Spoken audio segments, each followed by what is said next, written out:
Perfect. We'll get things underway. Oh. Guys, welcome to the Chief Life Podcast. I'm Matthias Turner, joined by co-host Stacey Lee Turner. Hey guys. And today we're lucky enough to have on Skype the ladies from Sister Mixing, Joe and Tracy. Ladies, welcome. Hey, how you going? We're very well, thank you. So we're just telling you how we actually came across you was actually from our dog park. So we don't have kids ourselves. We've got a fur baby, and we take our fur baby to the dog park quite regularly. And there's a lady who's been raving about your courses down there. And she's kind of said how much of a difference it's really made for her kids in particular, and how much it's kind of opened her eyes to seeing how kids react on different foods, how they kind of, I guess, can be little what so-and-so's, I guess is a nice way to put it, compared to being like really good kids. And it's a difference as to how we fuel a child. And I guess realistically, this actually translates completely to adults as well. I guess like both of us will get to see that quite a lot in both the realms that we work through. So can you guys give us a bit of a background as to like how Sister Mixed-In came about? Okay, that's me. So this is Joe. Thanks for having us. You're welcome. Thank you for your time. Okay. So how long have we got? All right. So it all started about 4.5 years ago. It's currently March 2018. So I guess that depends on when you're listening to this. But basically, I had a newborn baby and I had a 3-year-old. And the 3-year-old's behaviour was out of control. I'm talking about biting, hitting, scratching, not being able to sit still, emotional meltdowns that would last just hours. They would result in her sitting on the floor, rocking back and forth, and she'd just start to scratch her face. And like we'd have to peel her fingers off her face and pick her up, and she'd be in this tightly clenched little ball, and it was just a mess. She was always sick as well, and we couldn't really figure out why she was so sick. Like the GPs just kept saying to me, like, it's normal for her to be on antibiotics about 6 times a year when she's in daycare. Yeah, I know. And, I kind of just, just kept putting her back on antibiotics again. Like she had chronic repeated tonsillitis, ear infections, bronchitis, bronchial asthma, wheeze, because they couldn't class it as asthmatic at that stage of her life. She had pneumonia 1 year over New Year's. She had her tonsils and adenoids removed. She was only 20 months old. Wow. I looked and I'm like, oh my gosh, she was so little. But I just did everything I was told to do. And, I just trusted the professionals and went along with it. But then I think deep down I was questioning these things. Why is she so sick all the time? What am I doing wrong? What's going on? And then her behaviour as well was just off the charts. My background is early years education, and I've spent a lot of time working in early years. I've got tertiary qualifications in that. And I kind of knew what a 3-year-old should be and shouldn't be doing. Yeah. I don't like to use that word normal, but I just knew there was something not right with her. Yeah. I did what we would have said to do as professionals, to go to a pediatrician, book her in to get some testing done. So I was just following all those things. And I had her booked into a clinic to get her tested for ADHD. And I did that. There was a 5-month wait list. Wow. And I know, but I booked into this clinic in Brisbane because I lived up in Brisbane at the time, and it was one that I knew was one of the best in Brisbane, and they had a bit more of a holistic approach to things. Like I knew that it just wouldn't be a prescription straight away and then see ya kind of thing. Like I knew that they really tried to work with families, and I just did not want to put her on medication. That was just I feel, emotional even talking about it because I just didn't do it. Yeah. My husband was ADHD as a child and medicated as well, and I just thought that she'd just got his generic genes. And, my mother-in-law was saying, basically you've got no hope. Like, look at what her dad was like. And I just kind of went along with it all. So anyway, there was this 5-month wait list, and from going along with things, life was really shit. Am I allowed to swear? Yeah, of course. Go for it. Yeah. And I had a newborn baby. Husband that worked interstate. It was all pear-shaped. I hated it. I hated everything. I hated being a mother. I hated the whole lot. And then I got alerted to 3 little numbers, 102, and that it could possibly be linked to some behavioural issues. And I was like, okay, behaviour issues? Tell me more. So I just Googled. I just started Googling, and I was coming up with all these numbers of additives, preservatives, everything that was linked to behavioural issues. And my husband came home from interstate. I actually called him and said, if you don't come home, I've lost it. Like, I've lost the plot. So he came home early from work and handed him this list, and I said, maybe this could have something to do with Eva. I don't know, but I'm willing to try anything. And he was the same. He's like, all right, let's do it. Got me up out of the chair. We went to the fridge and pantry, and we threw in the bin everything that we found on this Google list that I'd kind of come up with. And it was okay, but it wasn't as good as it could have been now. But anyway, it did the job, and we just removed the crap. And in what felt like overnight, her behaviour just changed. And I'm not kidding. I don't say that lightly. Like, it literally changed. She started sleeping better. Her emotional meltdowns were there because she was so used to having them, but they stopped. Like, they didn't result in her curling up in a ball and scratching her face. She stopped getting so sick. Like, I can't actually remember the last time my kids were sick. Yeah. And, like, they might have had the common cold or something like that, but not to the point where they've had to go on medication. It just was like this, whoa, what the heck? Like, this is crazy. Why did no one tell me this stuff? Yeah. And just everything changed. And the day before her appointment to get her tested for the ADHD, I gave him a call and I said, we don't need to come anymore. That's awesome. Yeah, it was really cool. I'm curious, did you ever go back to any of the doctors and kind of say, like, look, this is what we've done? And did they come back to you saying anything about it? I just didn't need to go. Like, I didn't need to go to a GP anymore. So I didn't, like, I didn't have to happen. The only thing that we went further with was a naturopath.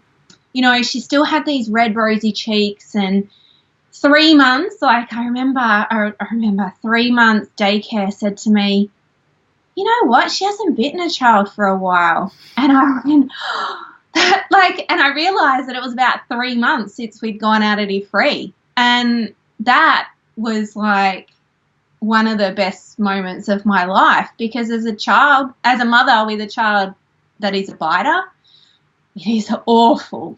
And we did everything to try and stop her from biting. So we went along to a naturopath. We got some food testings done. You know, obviously the normal things that a lot of naturopaths tell you: wheat, gluten, sugar, dairy. We had to remove all of them. We went on a bit more of an elimination diet. We had to, like, there was a few other things that came up in the testing we did. I think it was vinegar, red berries, like a few different things. So we did all that, and, yeah, her red rosy cheeks went, and that is a really common thing I see in kids these days, is red rosy cheeks. Yeah. And snotty noses as well, like that, you know, mucusy type stuff. And everyone thinks it's so normal, hey? Well, just because it's common doesn't mean it's normal. I know. Exactly. So that's a very long answer to your question, but that's how it all got started. No, that's great. That's amazing. Yeah, it's good to get an idea of kind of where the passion came from for now you guys helping so many other people across Australia and wider outside of Australia. Yeah. That's awesome. And so you touched on additives and numbers in foods, and I guess we kind of really want to dive into this a lot deeper because there's a lot in this, and it's not just about going gluten-free and expecting that everything will come good, or just dropping sugar and expecting everything to come good. We need to start to look at what's in all of your packaged foods and across the board, like, are you eating real food or are you not? Does it have additives in it? Like, some meats get pumped full of these things like probiotics and everything else, also antibiotics, unfortunately, and so it's like, what's good, what's bad? So can you kind of dive down a little deeper into the additives or Rabbit into hole. food? Yeah, exactly. Yeah, absolutely. With the additives, most of the time, well, there's probably, I mean, there's oodles of them, let's face it. So I guess if we were sticking to maybe the top 3, top 5, we can run through some of the ones that we highly recommend removing. Yeah. And the first one will be a product called annatto, and it's a very unheard of additive, really, because it is a it's a natural additive, as in it's from a tree. So when they add it into food, they can say it's all natural ingredients, which technically it is, but as we go over the course of history, natural ingredients doesn't always mean safe anymore. So, we're thinking tobacco, lots of things that are once upon a time were marketed as, let's do this is all good. And then over the course of history, we realise they're not. So annatto is sort of heading down that lane. Annatto causes some serious behavioural changes in children, and it is in oodles of products. It's the number 160B, and the wording is annatto, ANNATTO. And it will often, if you come across a packet that says all natural flavours and it's got like hundreds and thousands or something on the front, I would be reading those ingredients labels straight away, because that's sort of an alert to me that something's not quite right if they have to class it and brand it and market it in this all natural way. It could be totally fine, don't get me wrong. I want to be like, everything's bad at supermarket, because it's not. But enough is definitely out there, and it's definitely in a lot of things marketed to children, which is really sad. So yogurts, ice creams, a lot of cereals that are marketed to children. What else? Biscuits, slices, lots of processed food. And the thing is, like, I didn't think I was doing a bad job in feeding myself and my kids bad food. We just lived the average Australian diet. You probably lived a bit better, I reckon. Probably. I did. I made sure that I was buying all the things that said no artificial flavours, no artificial preservatives. Like, I was shopping up the health food aisle of the supermarket and spending a fortune, and we were eating meat and veg every night for dinner. I was giving her breakfast cereal, 4 whole grains on the front. Like, I was very much label driven and thinking I was doing a good job, because that's what we're told. Let's face it. Yeah, the marketing's just out to get us to spend money, unfortunately. We grew up on a farm, so we know what real food is. Like, Mum and Dad have always, we've grown up on a dairy farm. We've lived in various countries around the world, and, grown up on the east coast of Tassie, which is all fish farm, like, fresh fish and scallops, and, all these, so we've grown up around fresh stuff. So for us to cook and eat fresh things is not uncommon. Like, that's how we've, fed our families. Raised, but it was, you're buying the stuff because it's still labelled really good, and it's marketed as all healthy, and you still think you're doing the right thing. And unfortunately, I got suckered into being busy. I'm a busy person. Like, you're busy. Here, have a sachet.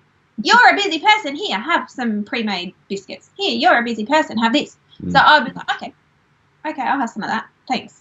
I'm a busy person. You're telling me I'm busy, so I need all this stuff. And Eva's behaviour was so bad. Like, it was chaos. And now I look back, and all the things we were having, and especially giving to her, she probably was having annatto about 6, 7, 8 times a day. Wow. And all because I was buying this, like, natural stuff. Yeah, so annatto totally messes with their brains. And adults. And adults. So you'll get the brain fog, you'll get all of these things, but and there's oodles of, if you Google annatto and head banging in particular. So if you ever know a child that just sort of bangs, and there's lots of kids that do it in daycare centres and schools, And it's because, and natto is heavily linked to that. There's a lot of anecdotal evidence on the World Web about that. Yeah. So it's awful. It's an awful ingredient, and we just wish they would remove it from the supermarket or from the world because it's natural. They can get away with it, and people think they're doing the right thing, and then they're wondering why their kids are and themselves are off the Richter scale. Isn't that crazy? It's awful. With adults, the side effects for adults is quite often a headache or a migraine. Yeah. So as an adult, we can kind of regulate our emotions to a point. And, we kind of know when we're feeling really down, and we kind of know when we're feeling crabby. Yeah. And the thing is that becomes normal too. Like you guys, I'm sure, have spoken about this a lot, like the new normal and how we're just all tired and busy people. Yeah. But really we're not. It doesn't have to be that way. Yeah, how do you get to your 110%? Yeah, exactly. So anyway, natto is linked to just all of them. Yeah. So if you're reading labels, look out for the wording in natto, and it will be there. And so I've taught my kids to look out for 160B. And the other week they were in the weeks ago, they were in the supermarket, and my daughter goes, "Mum, these corn chips don't have 160B in them," but it had the word natto. So they're getting really, really savvy at removing the numbers and using the words, because words are good, right? Exactly. People see numbers and tend to get scared, right? So, so you touched on natto. What you said there were two other main ones that people should be keeping away from. What are they? Well, MSG is a given. We all know MSG is not great for us, and that comes in the form of a couple of numbers: 625, 621. It's in that range, 620 to 625. Somewhere it's in there anyway. We should know this stuff, shouldn't we? It's a couple of numbers. But I read a packet of, and I'm going to say 2-minute noodles, right? The other week, and I was demonstrating something Facebook Live, and I've got them in the corner. And when I went to the supermarket to buy this stuff, it was like I wanted to just vomit, right? Because I was putting it all in my trolley, and I was going, please don't anyone recognise me. 2-minute noodles and like all this food filled with all this bad stuff. It's a science experiment. It's not for me. I could demonstrate it on a Facebook Live. Anyway, 2-minute noodles. They have, I think there were 3 versions of MSG in one packet of 2-minute noodles. Yeah. So, I see kids, my girls do dancing, and they're now 15 and 17. So I say the kids, but they're really young adults. And at the dance school, quite often they've come straight from school to dancing, and there's, maybe a half-hour break, and they're trying to shovel something into their mouth before they go in to dance for a couple of hours. Fair enough. They want something to eat. They've just left school and they're hungry. Kids are hungry straight after school. I can't tell you how many packets of 2-minute noodles are consumed in that half an hour. Ooh. And we know they're not nutritious, right? We get that. And we're not judging anyone because we've been there and I've done it. Like I've bought them, don't get me wrong, way before I knew what I was doing. Yeah. But when I actually read it out, I was dumbfounded how many levels of MSG were in this packet. The other one is a cooked chook at the supermarket. I think they have 4 or 5 different versions of MSG in a cooked chicken from the supermarket. Wow. So you're on the way home, it's a busy night, we get it, cooked chook on the way home, or cooked veggies, dinner's done on the table in half an hour, and it's a roast chicken. Perfect, I'm cooking this great food. And then you use some instant gravy, and guess what that's got in it? Exactly. MSG again. So you're serving up a plate of MSG to your family when you think you're serving a roast chook and veggies. Yeah, and then you have a bowl of ice cream with 160B and hundreds and thousands on top, and all of a sudden you've got this kid that doesn't want to go to sleep. Yeah, and then you're bouncing off the walls, wondering why they're not in bed. At 9 o'clock, 10 o'clock. That's how easy it is. MSG is a really tricky one. It's a really tricky one to avoid because there's well over 60 different names for glutamate or a glutamate type ingredient, which is that's the gene MSG. So it's a hard one, and unless you know what you're kind of looking out for, it is a little tricky to avoid. Like some common ingredients is yeast extract. So that's found in a lot of kids' foods, and we say the little black spread starting with V? Yeah. It is. Sorry. I probably need to stop saying kids because adults do eat this food as well. But MSG Yeah. totally affects me. Yeah, I get really sore legs, and I look like I'm about 3 months pregnant if I had MSG. Like, seriously, it's like, Bloats like crazy. Yeah. like yeah. So yeast extracts, one couple of words. Hydrolyzed vegetable protein. Mm-hmm. That's found in a lot of foods. They use the word flavor enhancer as well. So it might not say MSG, but it'll say flavor enhancer 621. That is MSG. That's found in a lot of chips. Well, most chips actually, most flavored chips like barbecue chips, chicken. You know, you can cheese buy and onion, all MSG in its Yeah, white you Form. Yeah, exactly. you can get it from some Chinese food stores and different things. And I know, like, there's a couple of bakeries around Hobart that have it by the bucket, and they add it into their party pies and and stuff, because what it does is, again, it messes with your brain, and your brain goes, I haven't eaten anything. I need to eat more. And so it's heavily linked to obesity, MSG, and your brain doesn't register that you've eaten. So even after dinner, you're going to go, I might have another plateful, because you're sort of not full, even though you know you've eaten. And the classic example is if you eat potato chips, and you know, when you open a bag, and we've all done it, and you just go, I just can't have one, because when I have one, I need to eat the whole bag, right? We've been there. Yeah. And it's totally, that's it, because your body goes, I need more, I need to have this whole bag, and you're shoveling it in, and that's the yummy. MSG. Yeah, exactly. Makes you keep going back. Yes, you have Fats. that taste buds, it affects everything. It sounds like it's affecting the leptin and ghrelin hormone signals. Because we often talk about that with sugar, but yeah, I never thought to highlight MSG as well. That's really valid. It definitely affects that transmission Yeah. between your body and what it should be doing. And Telling it when it's full and telling it when it's hungry. Absolutely. That's crazy. All right. what's another one? Have you? Oh, sorry. No, I was going to say, so we've had natto, we've had MSG, and there was one more that you guys want to touch on. There's a couple. Maybe sulfites. Yeah, all right. Yeah. Okay, so sulfites. All right, so this is a big one, especially for me with Eva and her asthma, and my son has kind of, I wouldn't say he's an asthmatic, but has some issues here and there. So sulfites are heavily linked to that. And again, unfortunately, these are found in a lot of foods as well. Sprayed on grapes. You know, grapes is not great. It even says on the top of a grape packet contains sulfites. So there are lots of sulfites found. Sorry to butt in, but sulfites are in fruits and vegetables. Like they're in our ground, they're grown, and that is totally in its 100% natural form, like Mother Nature at its best, you know. And she's mixed in there all the things that needs to break down those sulfites, and your body processes it through. So that's not the sulfites we're talking about. So I just want to make that really clear from the get-go. And we're talking about the stuff made in a factory, pumped through chemically, done all the things to it, and then whooshed into our food. Yeah. A lot of people on a healthy lifestyle, like a paleo lifestyle, it comes to mind, eat more sulfites than they realise, and more nitrates than they realise as well, nitrites too. Because they all think that bacon's super healthy. Yes, exactly. And, processed meats like salamis and stuff.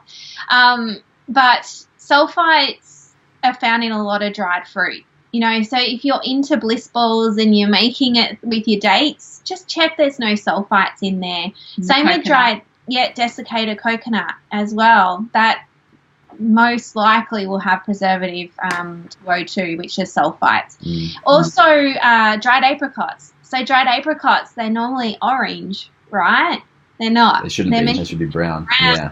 Brown and ugly looking. So the reason that they're nice and bright orange in the supermarket is just to appeal our eye. Yeah. And it's not meant to be like that. It's the same as bacon, right? Like, it's not meant to be pink. It's not meant to be that colour. So I tried some at lunch, and it was all sort of white and sort of funny looking, but I know it's totally fine. Yeah. Brownie sort of, The nitrate-free version. Yeah. Oh, awesome. Yeah. Yeah. So, yes, absolutely. I'm speaking to Sister Mixon. Of course it's nitrate-free. Yeah, so sulfate's a big one for me because I definitely don't want to have any asthma flare-ups in my household, and it's just not good for us. Like during our course Additive Free Made Easy, we touched on sulfites, and one lady wrote in and she said that they had an apricot farm growing up, and when their parents would harvest the apricots, they used to dry them as well. And as kids, they used to get a lot of blood noses because of the room full of sulfites to dry these apricots. Oh my God. And so they're all smoked. And so they would be out there spreading them all out. She wrote quite a long post, and they'd be out there spreading them all out and helping as kids and earning pocket money and helping out in this barn, I guess, full of the sulfites. Yeah. Mm-hmm. So they'd go to bed that night and get a blood nose, and then their parents would go, "It's all right, darling, that's just from the sulfites. It's okay." And it probably in their minds was all normal. Like, yeah, that's just what happens. Yeah. But, oh, man, it's not good. So sulfites is another one. Yeah, and the other thing with sulfites, often, you may get like a red rash across your chest. So if you're drinking wine, for example. I was going to say, what about alcohol? A lot of women will get flushed right across the chest, and it won't actually be the alcohol. It will be all the added sulfites. And sulfites are naturally found in grapes, so you might not be like what's the right word? Not intolerant. What's the word I'm looking for? Anyway, you can eat grapes, but it's the added stuff in. Yeah. So people like that should definitely search for. Well, I guess everyone should be looking for preservative-free wine and sulfite-free wine. Yeah, and sometimes, like a lot of people will go, "Oh man, I've got a headache after those couple of glasses of wine." That's really odd, but it's actually the sulfites as well that it could possibly be, rather than the alcohol.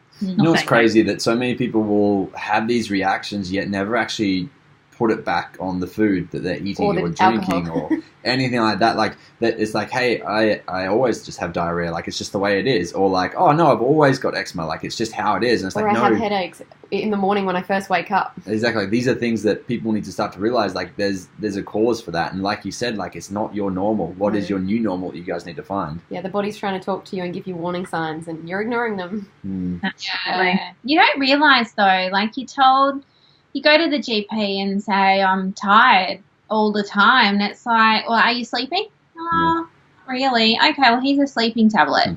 Like, there's no underlying, like, what is the actual problem? Like, let's dig, and like a naturopath would. Exactly. Yeah. Like we always used to say, "Oh, we're just tired people," because our mum's a tired person. Yeah. All the time. Say it all the time. Yeah. I mean, we're taught to believe that it's genetics and we're just stuck with the map that we've been given. But epigenetics is a thing, and we can change those genes. We can turn them on and off, and the way we live is so powerful in doing that. So it's really cool that you're getting this message out there to people. Yeah. So something else, it doesn't only come in foods, obviously. There's a whole heap of chemicals around the house that can be really harmful to the body. Especially in kids, they're starting to find like there's chemicals within the antibacterial soaps and cleaning products that are causing things like peanut allergies, flaring up asthma, and other sorts of allergies. Have you looked much into other chemicals within the house outside of just food and additives? We have a little bit. Mostly we make a lot of our own stuff now. We're really heavily into essential oils, and we make a lot of things ourselves. And we have delved a little bit into those sorts of ingredients. Yeah. There's a couple of ingredients that we sort of steer clear from. Phenexethanol is one of them. Yeah. It just hasn't been around long enough to know, and it's in a lot of things that are also classed as quite natural. Mm-hmm. So the marketing and the bottles will look very natural and holistic, and they might be, have a nice brown label with earthy colours and all of those things to make you think that this is, a great product. Often they'll also say the word organic, but not certified organic, and there's a big difference.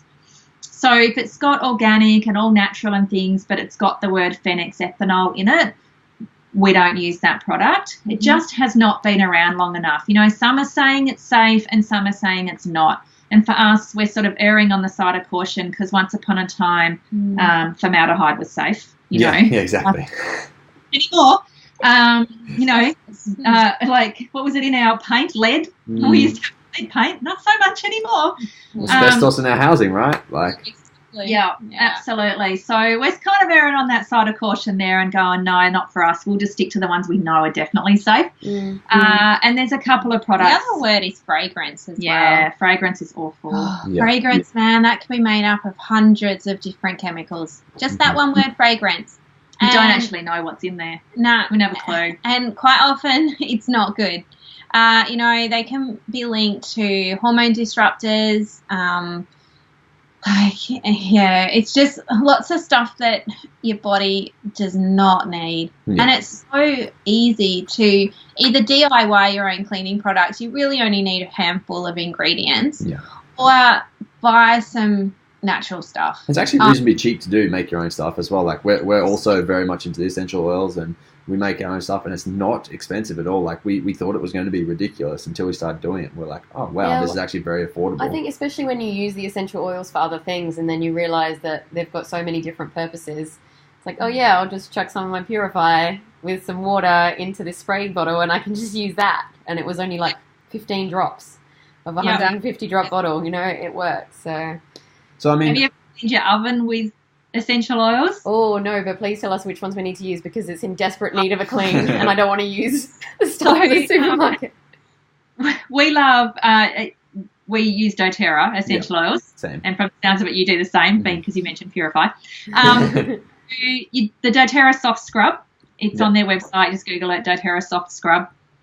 We make that and mix in some wild orange and peppermint, and oh my God, your oven will look like it is brand new. Amazing. Maddie, you're onto that? Yep. Nope. What the best part is? No gas mask needed. Exactly. You don't have to evacuate the house and lock your kids and everyone outside, and the animals outside, and you will clean your oven with like, woo, I'm cleaning my oven kind of vibe to it, because the wild orange and peppermint are so uplifting that you're like, so true. It's Maybe crazy. that's why I hate cleaning so much at the moment, because I haven't been doing it enough with essential oils. Well, I mean, the crazy thing is, like you said, you shouldn't have to evacuate your house just to spray a chemical down. Like that's warning signs should be going for everyone. Yet it's just the norm.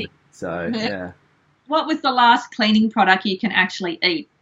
Yeah, so exactly. you can eat wild orange and peppermint, but I don't think you can eat some spray-on foamy stuff that you've got to spray on your oven and evacuate for 24 hours. Yeah, so true. Yeah. The other thing I see a lot of is when you go into shops, for instance, or people's houses that have a lot of different potential candles or like scented fragrances, as you said before, and these things can be quite toxic. And like we're quite lucky that like we don't get that affected by it. Like Stace does a fair bit. I don't really get that affected by it for like face value. But it's like you walk out, you almost do feel a little like lightheaded and stuff. Like, oh, I wonder why. So we use the diffuser quite a lot. Like we've got 3 different ones in our house just to make sure it's kind of always going around the house. Yeah, absolutely. Yeah. That's all you need to do. It's simple switches. Like living an additive-free lifestyle is not hard. We might touch on this later. I don't know, but a lot of people think that it's just so overwhelming. But it's just about making simple swaps. That's all you have to do is just look at whatever you've got and go, you know what, not today. Or I'm going to use that up, but next time I buy something, I'm going to switch it over. You just constantly do it over time. We don't recommend for people to do what I did and go all or nothing. But I was desperate. Like I needed an answer and I just needed it now. Yeah. And but that is not really what we recommend to everybody else. No, my journey was so much slower, and that's sort of, like what Joe just said, that's sort of more what we say is just replace things as they get, used up, and just go for that better choice as you keep. Would you say that the starting place is like ingestibles, things that people eat? We recommend food in the first instance. Yeah. I guess it depends on what your issue is. So, food definitely is medicine, and the more we can control what we're consuming, and then we kind of go into body what we're putting on. So we certainly, that's just what we recommend, but some people do prefer to go from their skin stuff first and then go into food.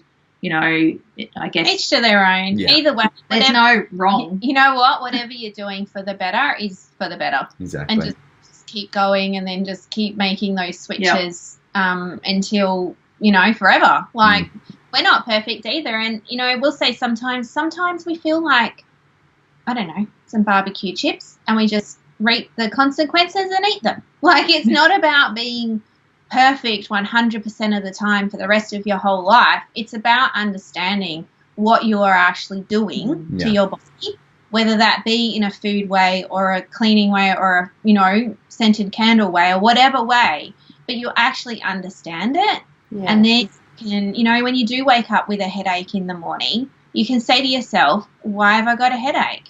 Yeah. Yeah, we often talk about it as like a conscious adult decision, like, or even a virus check. Yeah, exactly. Like making the choice because you're an adult and you can do these things, but it's also like understanding what it's going to do to start with and understanding that it comes from that. And also I mean, sorry, I thought you were going down the virus check avenue, but on the flip side of that, when you do wake up with a headache, you can go, what was it that gave me that? And how can I best look after myself now to get rid of those symptoms a bit faster and detox my body and get it back out? Like, where's my peppermint and lavender essential oils to get rid of my headache now? Exactly. So, yeah, that's right. Something you guys kind of touched on before was colours in foods and about how much it can affect, but also talking about just like your added colours. So things that people add in to make things look colourful, or you actually even like with cakes and things like that, like people who are cooking their own things and want to pour in their own little colours. Like, how bad are these things? Yeah, artificial food colours aren't cool either. Yeah. They were one of the first things to go from our house. Like, you know, 100,000s was pretty, I wouldn't say a staple, but we always had them in the pantry growing up, you know, like they were always just there. Fairy bread, right? And they were there for my kids as well. And now they are still there, but in an additive-free form. So you can still have them. You just have to look out for the right brand. Switch it up. Yeah, exactly. They're not cool. They're linked to a lot of behavioural issues, hyperactivity, concentration. Asthmatics should avoid it. Insomnia. And when we think of food colours, we often think of the bright little bottles that you add to cakes, and you make bright coloured icing and marzipan. But in actual fact, food colours are found in things like gravy, barbecue sauce, like daily things, bread sometimes, depending on what brand you're buying, spinach wraps. So I don't know if you've ever looked at the bag spinach wrap. They don't actually have any spinach in. No. They've got zero spinach, none. They've got a spinach flavouring, and they're green because they're coloured with food colourings.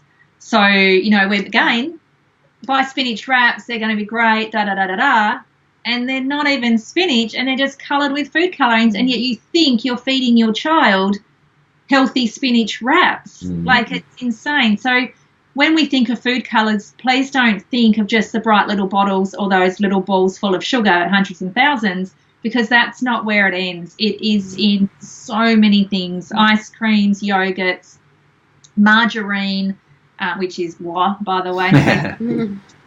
I saw cordials, drinks, you name it. Like you would be consuming food colours by the dozen. Yeah, I saw it in a sponge cake the other day, in a supermarket sponge cake. There was 102, which is the number I spoke about at the start, which is yellow, tartrazine. And and again, quite often they're using names now, not numbers. Numbers are bad. So, you know, they'll use tartrazine, which is 102, or brilliant blue, which is 133. So, yeah, it's a mind game. But I think that if something isn't quite looking right, like, question it.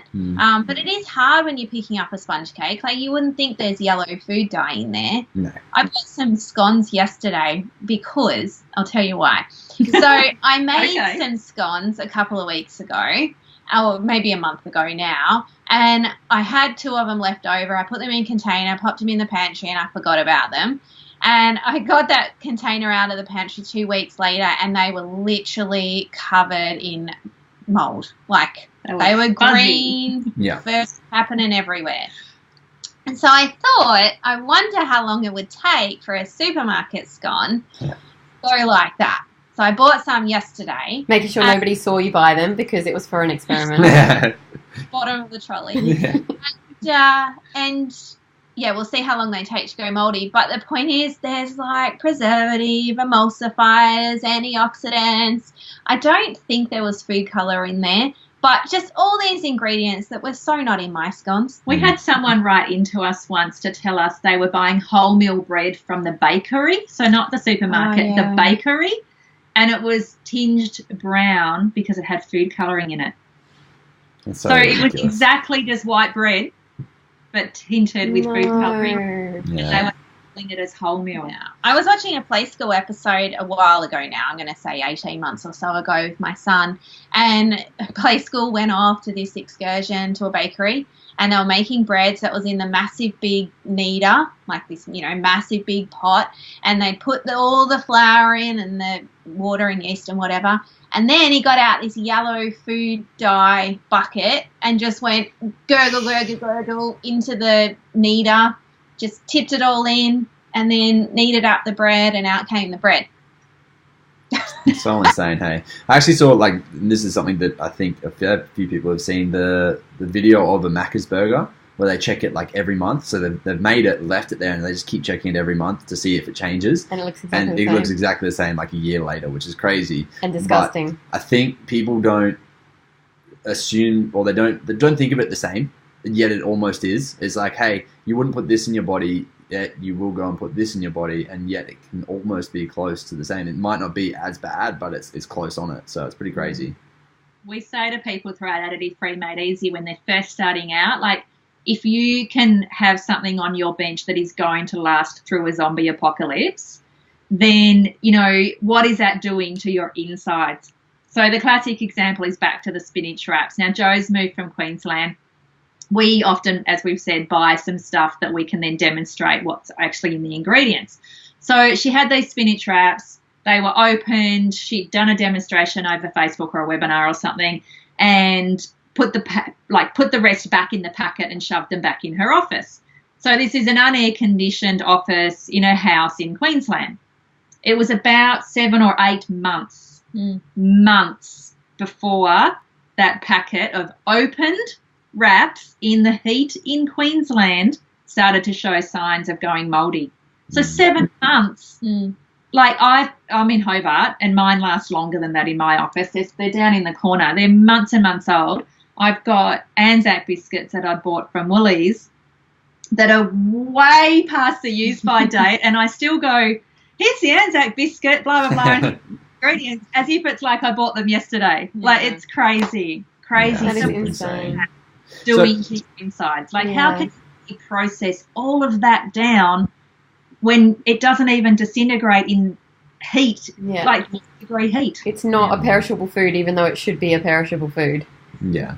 So let's talk snacks for kids, snacks meals for kids. Something that we try to help a lot of people see is how you can make snacks quite easily, how you can make meals quite easily. And obviously some kids are super fussy, and people will come to us and say my kid will not eat any vegetables no matter what we do. It's well, have you tried blending them up and putting them in pancakes or in a muffin or something like that? What have you done to try and make it work? And I never thought of that. So what sort of tricks and tips do you guys give to people for kids' lunchboxes, for instance, or what do you guys do yourself?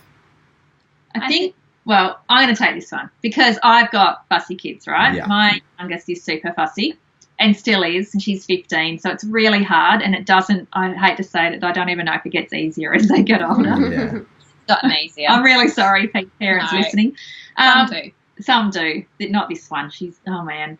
Anyway, so basically I just try to keep educating them. So that's the first step, is if you can get them educated to understand how their little bodies react to the food that they're eating, the better the job will be done, the better that they will understand it. And then, if they're having a meltdown after they've gone through the drive-through or something like that, then, associate those two things together immediately. So when that meltdown is happening, my youngest, her name's Libby, she recognises if she eats something and she's in town shopping with her friends or something and they go to a shop and, they've eaten the donut or whatever and, and she might have eaten 4 or 5 things that she knows she wouldn't be allowed to eat when I'm around.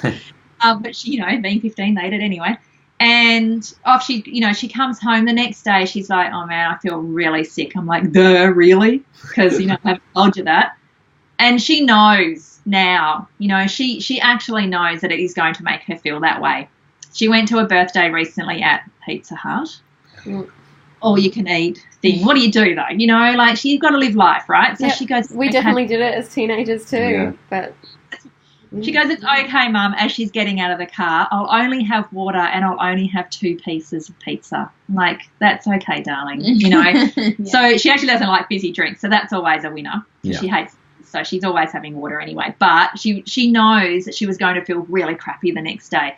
So anyway, education is definitely the first start. If you can get them to associate those bad feelings with the food they've eaten, they hopefully will associate that really quickly and learn not to eat it again. Yeah. Won't want to eat it again. And I guess the other thing is just keep trying. You know, depending on what age your child is, if they're in a high chair and they're sitting there with the, you know, the little tabley thing in front of them, just keep putting that carrot on there. And if they keep on the floor to the dog, whatever, just keep putting it on there because one day eventually they will pick it up and put it in their mouth. Perseverance is definitely the key. Like, don't stop doing it. Yeah. As far as hiding it in food, yes, there's definitely lots of things. I don't hide anything anymore. My kids know it's in there, but now being older, might taste a little nicer at least for them. Yeah. Yeah. So pizza bases is a really great one. You can mush up carrot and zucchini and add it to the base. Yeah. You can then make your own pizza topping, like the sauce, the tomato-y based sauce, and add a zillion veggies in there. And that's just before you've even put the topping on the top. Yeah, exactly. So you can still just have ham, cheese, and pineapple on the top. But what they don't realise is in the pizza sauce is just 100,000 vegetables, and even in the base is vegetables. You know, so it's all cooked up and done, and you know you're good. And the other thing I would say, sorry, I know Joe wants to talk, but I can. Is now you made me lose my train of thought. Can I go now? Okay. So what I would say is encourage what they do like. No, that's what I was going to say. Oh, you guys are so in tune. So, yeah, encourage what they do like. If they like carrot, good. Keep giving them carrot and then just introduce one thing. And the other thing is what Tracey said is be consistent. So just because they go, like they've got the carrot and then you pop a piece of broccoli on there, they don't like it, you just keep putting it on there. And I know it's a waste of food, but it's so important to just keep showing up. And then one day they might just pick it up and eat it. You know, I'm kind of a bit of a hard ass as well. It's like eat what's on your plate because there's nothing else. So I don't give in to the, you know, but I'm hungry. It's like, well, you should have eaten your dinner. I've put dinner back in the fridge and gone, well, it's still there if you want to finish it off. Yeah. Like, because that's the option. You know, I think we need to probably get a little bit harder on our kids and show them who's boss as well. Because at the end of the day, I'm not having a 4-year-old tell me what to. Well, there's definitely been a shift from our generation to the new generation of kids that there's less respect for their parents and grandparents, and they're kind of bossing them around rather than. Like, when I was eating dinner, it was like, you finish what's on your plate or you're not leaving the table. That's the way it was. The other thing you see is that the grandparents might, for instance, come and grab the kids and be like, we'll go out for treats, and then the kids are going to love me. And it's like, that's another hard thing you have to deal with, right? And it's like, well, grandma lets me do it or whatever. That's a tough thing to fight against. Yeah. So again, one of the things... I'm going to talk. So, again, that's education. And that is education for your parents and your grandparents. And just saying, you know what, this is not okay. Because I had to do that. Eva went to my in-laws and she came home and was hospitalised 3 days later from having a major asthma attack. Yeah. So she got home on the Sunday and vomited that night.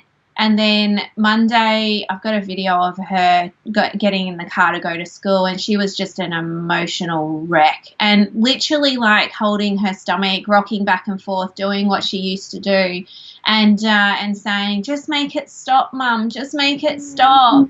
And then she was in hospital by the Wednesday, and she was in hospital for 2 days. That's insane. So after that, like we just went, no more. Down. Yeah. It's technically abuse. Well, I mean, I know that's not their intention, but it is. And they were coming from the, oh, great, she's here for the weekend, I get to spoil her. And they knew what we were about. Like, you know, but still not respecting that.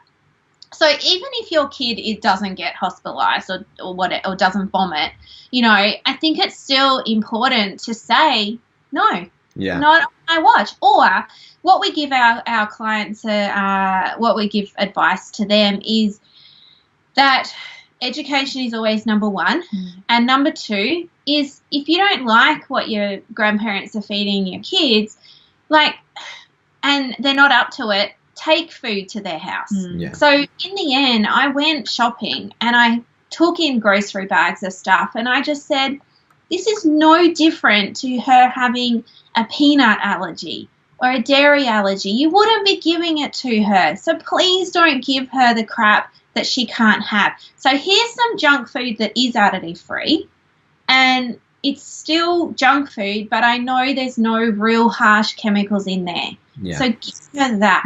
One of the ladies that works for us, she actually restricted her parents from, it was her parents from seeing the kids until they agreed to it. And it took them a week and they're like, okay, we'll do whatever you want. And it worked a treat because it came to that extreme part, where she was like, look, you do what I say or you don't see them. Yeah, they come home every time and they're sick and then they won't eat their food for the rest of the week because you guys have just fed them crap all weekend. So one of the other things we hear a lot is, well, we ate it as children and it didn't do us any harm. Yeah.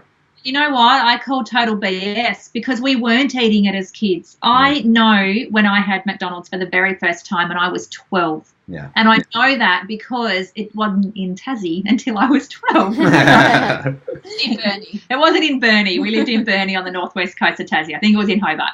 But I was 12. So I was not eating it as a 2-year-old. Yeah. Exactly. So I wasn't eating as a child. So when our parents go, well, you ate it as kids. No, Mum, we didn't. It didn't exist. There were there were takeaway stores and things like that, fish and chip shops, but there was none of those big chain branded shops in our town. And like we said, we grew up on a farm. We grew up out of town. We weren't eating that food. And she goes, oh, yeah, you're right. You weren't, and but they'll say it about themselves. Nothing's wrong with me. Really? Yeah. Because let's look back at your history of medicals over the last. Oh, well, our mum is the classic example. We love our mum, don't get me wrong, but we bag her out all the time.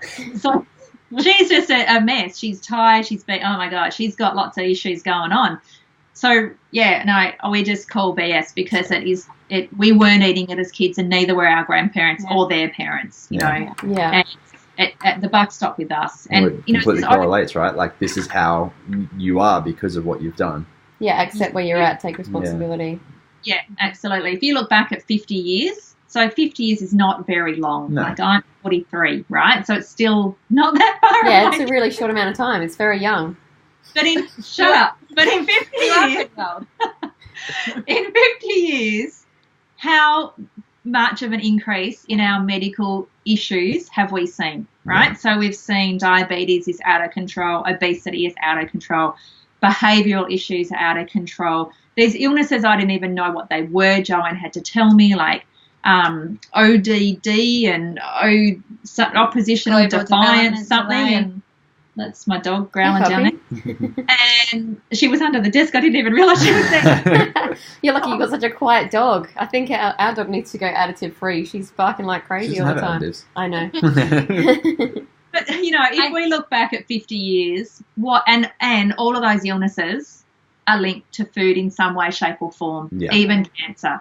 Now, you're hard-pressed to find someone that you have not been touched by cancer from some level nowadays. So, it's awful. The other thing I'd like to ask our listeners is, or your listeners, they're not ours. They will be. Is, like when you were at school, how many people in your classroom had ADHD or autism or opposition defiance disorder or global development delay or some asthma or diabetes? Or some condition that is everywhere in today's school. Yeah. And, even allergies wasn't a thing when I was back at school. No. I do remember one boy had asthma. Now, I was in a school of this is high school I'm talking about. I think there's about 700 kids there, and I only remember one boy. So you tell me that you can go to a school now and only pick out one child. It's not possible. Well, it's got to the stage that it's so prevalent that they've had to stop people taking certain foods to school because the majority is allergic to them.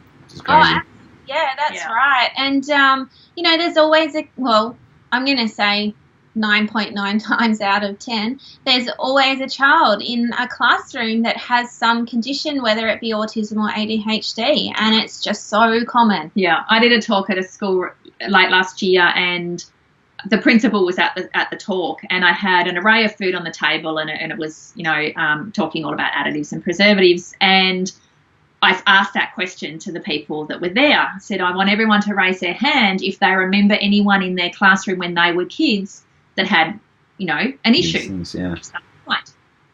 And I think there was, one or two people that put their hand up out of this whole group of people. And, that was fine because that's probably normal, right? So anyway, I said to the principal, can you sort of, tell me how many kids at your school per room are possibly affected by behavioural issues, and that whole list of stuff we just said. And he said there'd be 4 to 5, if not sometimes more, in every classroom. Every classroom, not in the whole school. Every class, yeah. Like I was shocked, and I think the rest of the people there were shocked because if those poor teachers. Like a stat that we heard the other day was teachers are spending 80% of their day managing behaviour. 20% teaching. Yeah, that's crazy. Hey, I want my child to learn at school, not be affected by food. Mm-hmm. Yeah. But then sometimes half the battle is the food that gets given to the kids at school. Like if there's snacks or if they're provided lunch. Yeah. Yeah. I heard of a friend who changed schools because they wouldn't let them bring their own food in. Wow. Yeah. Oh, okay. Wow. All right. Yeah, right. So that's pretty crazy. In saying that might have been me because Jake has daycare. Yeah. When he was at kindergarten in Queensland last year, obviously I make pretty much most of our stuff from scratch. And, he had some homemade biscuits. He had a homemade little piece of pizza packed full of veggies. And anyway, it was like a really healthy lunchbox. And a little note came home. Dear Mummy, please do not pack homemade goods unless you have one for everyone. Huh. And I was like, what? I'm not baking for the whole kindergarten. And so anyway, I went in, saw the director, and she said, yeah, no. I said, so you're telling me, and she goes, I don't know why you're getting so passionate about this.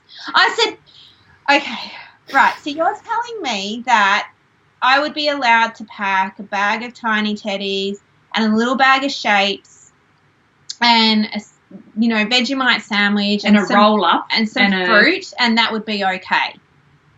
She said yes. Oh, and I said, okay. So you're wondering why I'm getting passionate about this. So you're telling me that a biscuit with 4 ingredients is not okay, but I'm allowed to pack some tiny teddies. And she said, yes. Well, I pulled him out. Yeah, as you would. Like, that's just ridiculous. Mm. And apparently that came from it was a very ran kindergarten by the P&F.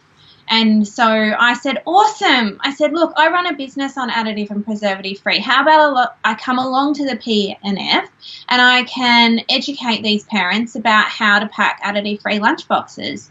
And she said no. Yeah. Oh, not the sort of people you want to associate with. It made me really sad. Like, I just was really sad by that mentality. I just couldn't believe it. Mm. So one of the other things we absolutely hate is Super Dupers. Mm. Hate them with a passion. Anyway, but Super Dupers, you guys know what they are, right? Yeah, like the icy pole things. Bright colours of just toxic chemical shitstorm. I didn't know until you just said that because I grew up in the UK and I've only been here 12 years, so that wouldn't have been in my growing up experience. I don't remember them being around when I was kids, but anyway. The Super Duper ones, I remember the Quelch ones. Yeah, no, anyway. They're not as bad here in Tassie because it's not as hot. But in Queensland and northern Australia, the kids are just given them at sports carnivals and fun days and, whatever day, right? And a lot of the times when it's someone's birthday, and this is the other thing, and we're not party poopers because I love a celebration, But your child can be eating cakes and cupcakes and Zupa Dupas and all sorts of things 30 times a year, because there's 30 kids in a classroom, and every time a kid has a birthday, they've all got to bring in cupcakes and a Zupa Duper and a frog and a Freddo and a bright coloured something. So, you know, you might be trying to go additive free, and then here's 30 other kids in that room feeding your child something that you don't want them eating. And once upon a time, I don't remember ever, like, I think we sang happy birthday to the child. Yeah, there was no food involved. Maybe we were party poopers, I don't know, but just sort of what happened when we were kids. Like, now everyone feels like they have to take a birthday cake in, and it's got to be better than the last parent whose cake came in. So it's got to be brighter and more funky and with lollipops sticking out the top and all sorts of things, you know. So anyway. What's the advice there? Like, obviously, if you don't know that it's going to be a kid's birthday and you don't know there's going to be food there, I know you can educate your own child to say, no, sorry, I can't eat that. That'll make me sick. But if they're really young, like, what do you do? Take the simple swaps. So that's what I did. So at Eva's school last year, before we moved down to Hobart, she was in Queensland, it was recommended by the school that no homemade goods because of allergies came into the classroom for birthdays. However, you can purchase a pack of Zupa Dupas from the canteen, and they will become the birthday party food for all the kids. So she was in a dual classroom last year, so had 42 children. And that's a lot of Zupa Dupas. So what I did was I took in some ice blocks that she could have, and we kept them in the tuck shop in the freezer. So every time someone brought in a Zupa Duper, she would just run up to the tuck shop, grab her, you know, one she was allowed, and she would have that. Yeah. And I would give, like, her teacher. So I was really lucky. Like, her teacher actually wanted to learn from me. So, you know, she didn't hand out little bags of Skittles or little, you know, fun size, you know, lolly things or whatever. Like, she actually gave little friendship bracelets and, you know, nice stickers for rewards. So that was really cool. But in classrooms where they are giving out little fun time Skittles and stuff, and you don't want your child having that, you just need to have the simple swaps. And again, it comes back to education. Educate the teacher. Try and educate the school. Try and educate the PNF. Try and educate the canteen.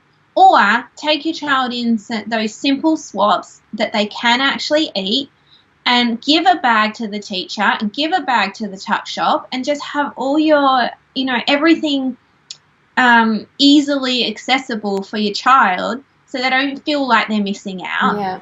And I always think of that mentality. What would I do if my child was allergic to wheat and cake was coming in every day of the week? You know, what would I do for that? And it's exactly the same when you live additive free. You just come up with the alternatives. Another thing is a lot of parents use what they call the switch witch. So they have a big bucket of things at home that the children are allowed to have, and then when the kids come home with the stuff that they've been given at school, they switch it out at home, and they call it the switch witch, and then they, you know, they have a fun bucket that they can then pull out something that they've eaten at home. But you've got to get to that stage of your child's education that they were good enough to bring it home and not only, you know, in the meantime. So for sure. That's a really good one around Halloween and those types of things is, you know, if you are into trick-or-treating and stuff, that, you know, the kids go out and still have fun and still do all those amazing, cool things. But come home and then switch it out. That's cool. That's awesome. One of my biggest fears when we went additive free was, how am I ever going to be able to take her to a birthday party? Like, that freaked me out. You know, and she was in an age where they were having a lot of birthday parties at 4 or 5 year old. And again, it just came back down to education. And we would talk, and as a little 3-year-old, 4-year-old, 5-year-old, it doesn't matter how old they are, they're still little sponges. And if we don't give them this information, who is going to give it to them?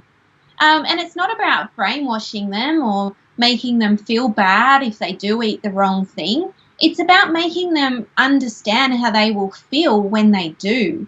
So we have a couple of rules when we go to birthday parties, like try and just pick the white things. So, like, milk bottles. You know, they're not as bad as like a pan full of Skittles kind of thing. They're not a great food, but, you know, a better option. Yeah. Like fairy bread, you know, just maybe like see if there's something else there, or little Cheerios, you know, the little Frankfurt little boys, we used to call them. You're not allowed to call them that anymore. What are you allowed to call them anymore? Little boys. Oh. But they were called that when we grew up, weren't they? And, anyway, so that's a no-go. Like, no, that's just, no-go. You don't need to switch that with anything, because that's just not happening. Yeah. So we definitely have some definite no-goes, and then we have some, okay, what, you know, no, don't stress it. That's our motto, hashtag don't stress it. Because sometimes you just got to not stress it and just run with it. Yeah, and then deal with the consequences afterwards. I feel like the same conversation could be had with adults. It's like, realistically, so many people are doing the exact same thing to themselves. And it's like, how many people still make microwave meals, or still make like the pre-bought meals from the shops, like whatever it might be. It's like, this conversation needs to be across the board. You need to educate everywhere. So something that we were talking about with the homemade stuff, Maddie's aunt actually reached out to us last year, and she makes a lot of the food herself because, you know, she tries to feed her kids the right stuff. And the daughter came home crying from school saying that she was being bullied because she didn't have packaged food like everybody else. So one of the things we suggested, so one of the things we suggested was that you can buy the things that make it look like packaged food, like containers and cardboard and stuff that you can seal it up to make it look like. The wax, the beeswax, you can rewrap and things like that. Like, there's all different types of things you can use. So if for the listeners, if that's something that becomes an issue, or even if the school tells you can't bring in homemade food, put it in a packet and tell them it's packaged food. Yeah, how ridiculous that it would have to come to that. But Eva actually came home a couple of weeks ago, so she's at a brand new school this year, and said that she was getting teased because she didn't have enough junk food in her lunchbox. And it really saddened me, and I said to her, how did you deal with that, darling? And she said, well, I just told them that this is yummy and this is healthy for me, and basically piss off. You know, that's awesome. And she's got this really dominating attitude, so I was like, high five.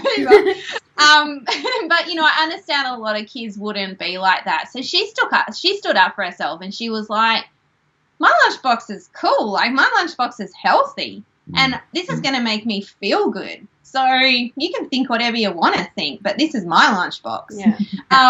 But she certainly takes some packet stuff as well, like little things like popcorn, you know, or some plain crackers, or what else have we got? Like, you can buy bliss balls in packets now, or bars in a packet, or like there's certainly some flavoured things now coming on the market, like those Sunbite. I think they're balsamic vinegar and something flavoured.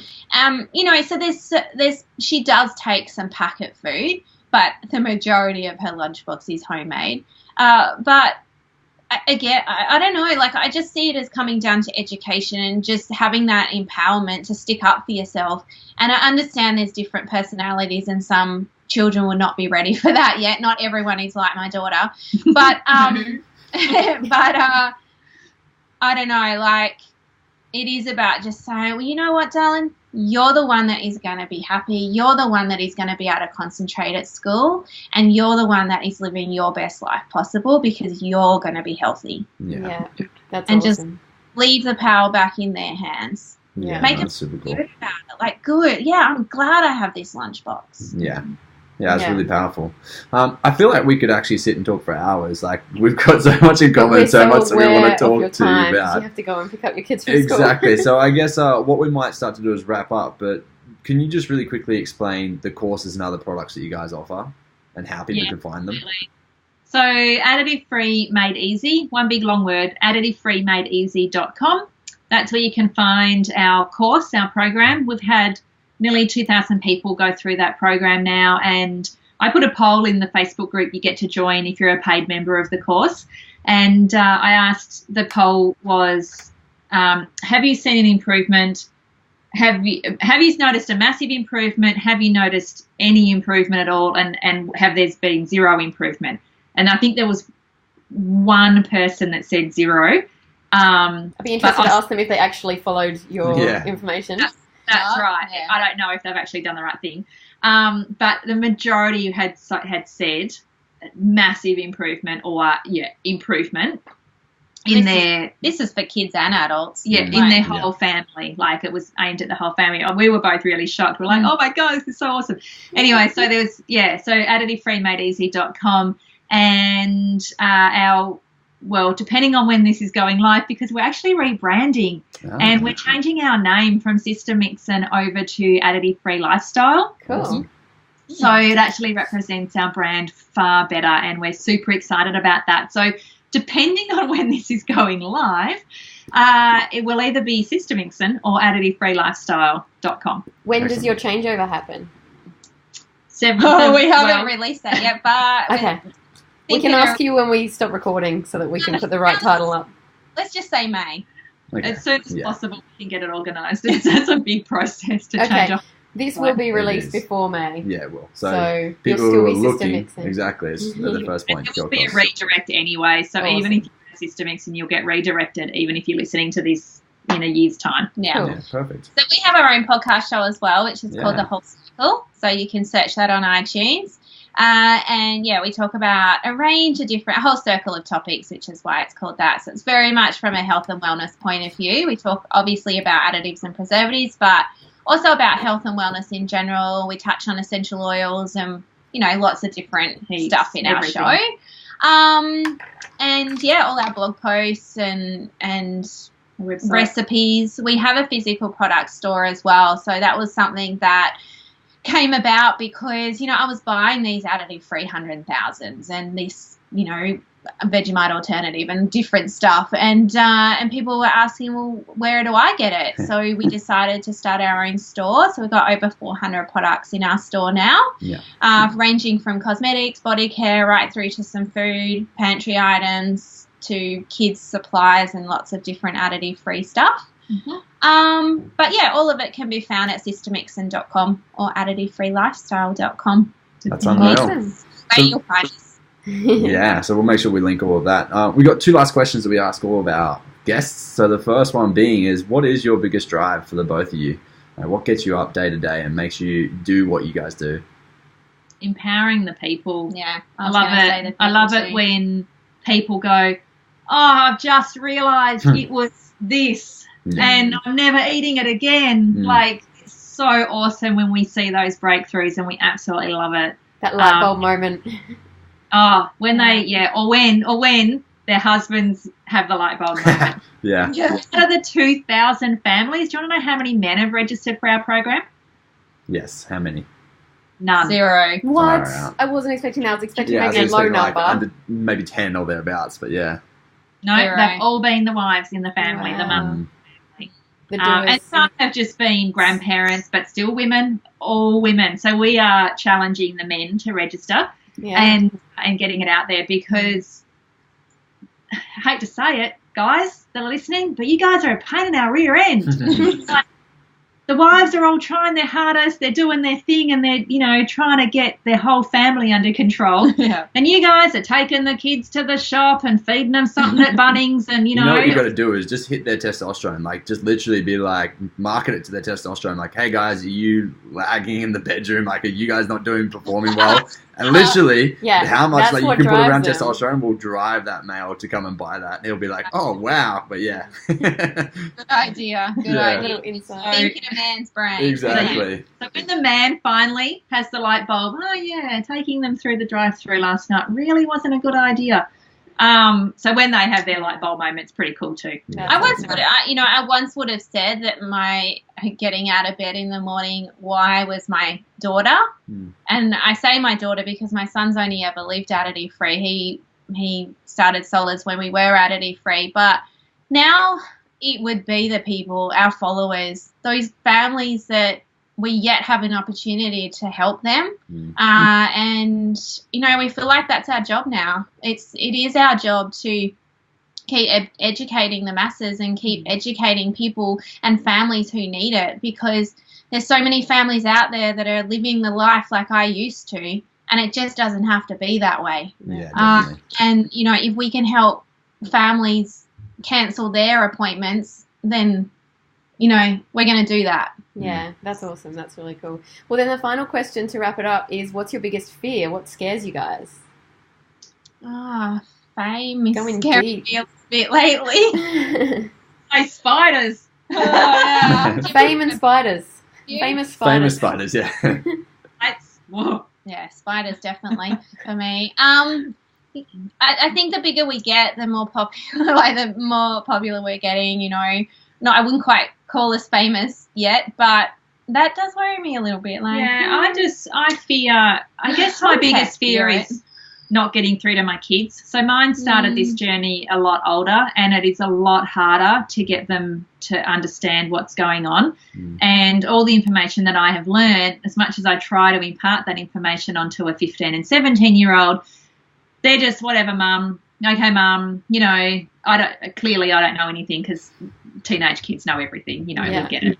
Frontal lobe hasn't finished developing yet, so they're invincible. And So I guess one of my biggest fears, you know, is keeping my kids safe, and I've done that through every power I've got possible, you know, their car seats, their bike helmets, their whatever's, you know, teaching them stranger danger and all those things. And the last thing that I thought to keep them safe from was food. Yeah.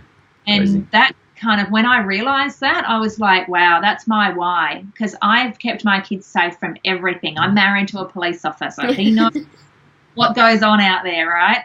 And I've kept my kids safe from all of that, and I'm not keeping them safe from food, and that's a fear, because I'm still not, because they're teenagers and they're really hard to crack. Yeah. I'm sure that'll come back around, though. I'm sure, you know, give them a few more years and they'll be like, oh, now I get it. Thanks, Mum. And you'll see the light bulb go on. Or for those it will guys. happen the complete opposite way, and they'll be like, Mum, you know what I heard at school today? That. And you'll be like, are you serious? I've been telling you this for so long. Yes. Always the way. Last night, here's a little. This is my torture game with my kids. So last night, I'm having struggles with my youngest with eating appropriately, and she's 15. So I say youngest, but she's 15. And so last night she didn't want to eat all her dinner, which consisted of, there was honestly this tiny little pigeon amount size on her plate. So I said, if you don't eat all of that, you are watching a documentary with me over the weekend on Netflix. So you choose. You can either sit with your mum and watch a documentary on food, or you can eat your dinner. And you know what? She chose? A documentary. So Wow. There you go. to watch either that sugar film, or there's another really good one, Fork Over Knives. Yeah. There's a couple of really good ones out there. So that's going to be our fun night So tonight. realistically, you won. You're like, yes. Either Well, way, it's a you win-win. win. Yeah, it's exactly. a win for you. That's awesome. Anyway, talk to your kids, guys. Get out there and make them watch documentaries. Yeah, that's a good punishment. I like it. They get educated in the process. Thank you so much for your time, ladies. Yeah, Joe and This has Tracy, it's a been blast. really cool. I think it's very insightful, and hopefully it starts to open up a lot of listeners' eyes. Like, we often talk about health, wellness, mindfulness, and all these things, yet it's almost like people don't quite piece it all together, and it's just another piece of the puzzle that needs to be put in. Like, this healthy lifestyle that everyone wants to follow, it isn't necessarily an easy thing, but once you do it, it can be actually simple. And I think the biggest thing is education, like you've said continuously. Giving and it's people like the tools. giving people the tools and knowing how they can kind of step forward. So listeners, if you guys did enjoy this, please share it around. Like, I know so many parents that would get a lot out of this episode. And even non-parents. Exactly. Like, anyone who's an adult that's having troubles, and even if yourself is like suffering from one of these things, it can be as simple as literally removing food, as we've heard you guys say. So Or swapping. Exactly. Swapping food is the best way to probably put it. So guys, once again, thank you so much for being with us, and listeners, I hope you enjoyed the show. Not a problem. Thanks for having us. Thank you.